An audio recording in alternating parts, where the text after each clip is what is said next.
single. Yeah, me and my ex decided to call it quits, which is fine. We just grew to be too incompatible. For example, in bed, I used to hate the way that she slept. My ex.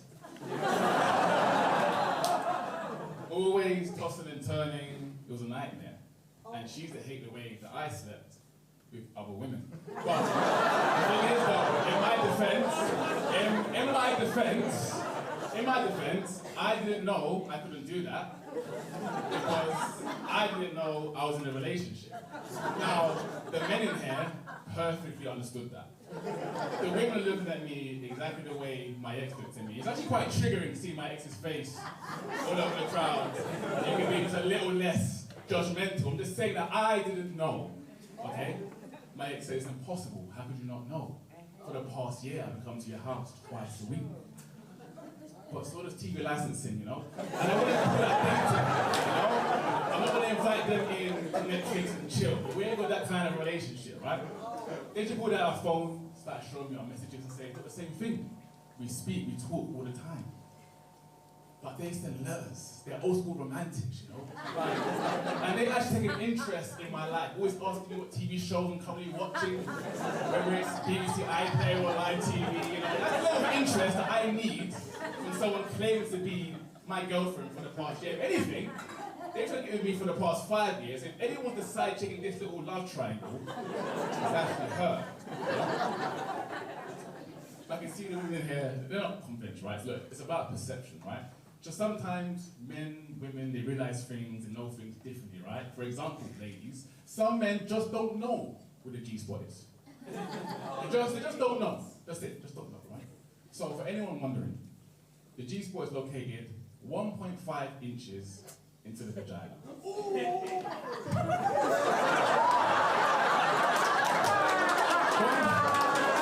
You should come to all my shows.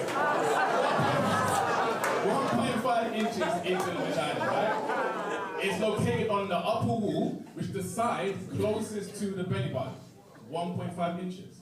So I may not have realized that I was in a relationship. But women don't realize that 3 inches isn't so fucking tiny. Actually, double the size required, you know? What I'm saying, we give certain men, not me, certain men a chance. I think short kings, what they refer to, maybe you have more fun. But look, it was a very confusing breakup. Look, how can two people have two different perspectives on the same scenario? It made me question my mental state, my mental health. So we're going to get some tests done. Now I'm diabetic, so I'm always getting tests done.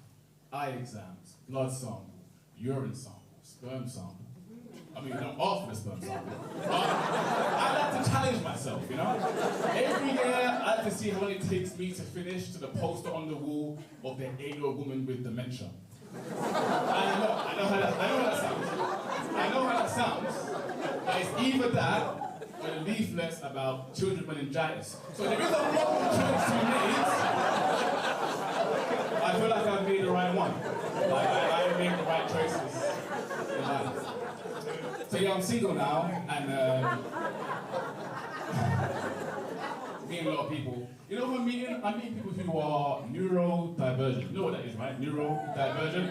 Yeah? That's like ASD, dyslexia, like mental stuff like that, right?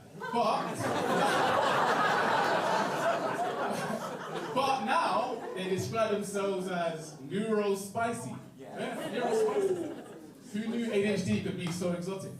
Neurospicy. Because autism was a spectrum, but now it's more Nando, chili pepper. Extra spicy is way up the spectrum, and then down here, 11 herbs, there's people who complain that they can't spell words like achieve and receive. I think some of you like A before, C before, I mean, that's autism. C before, E after, that's autism. Get yourself checked out, you know? Then again, you know what? I meet a lot of women who are openly saying they don't want children, which is fine. But society shames these women, you know? I don't feel that that's a good thing. It's a double standard. Between men and women is a double standard. Women who don't want kids are called selfish and self-centered, and men who don't want kids are single fathers, I guess. What do you do? That point, their choice. Ain't over.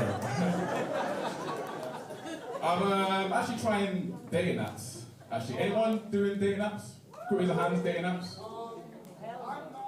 No? Dating apps? Anyone? No? Yeah, trying dating apps. You know what's interesting about dating apps, right?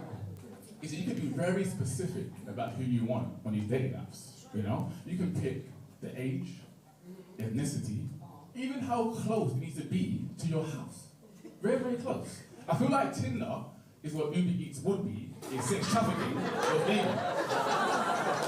I mean, like, you come home on a Friday, you got your food section, your groceries, and you got the people, and you swipe what you want. You want an Indian for the night? You want a Chinese? Part about a Thai? Thai's always good. And you swipe right on vegan, then someone named Abdul just got a 21-year-old middle-class white woman named Tilly, who just got back from Africa, from the gap year, feeding elephants, and holding black babies, who's into astrology and yoga. And if you bought a Coke, you spent over £25. You know? Well, what most of with dating apps is that people are very secretive about their preferences on these apps. Very, very, especially men, right? Especially men. Who here is on dating apps? Let's put who here on dating apps? Sir, how old are you, sir? 30, right?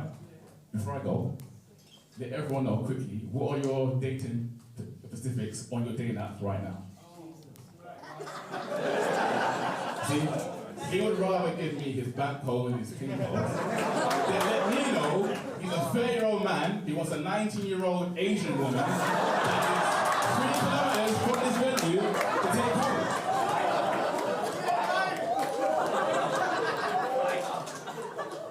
I shouldn't have picked him, that's a bit sad. Look, I've got 5 seconds. If you want to quickly tell us who you really are after tonight, I'm giving you that chance right now. Anyone that looks like me. All right, that's my time.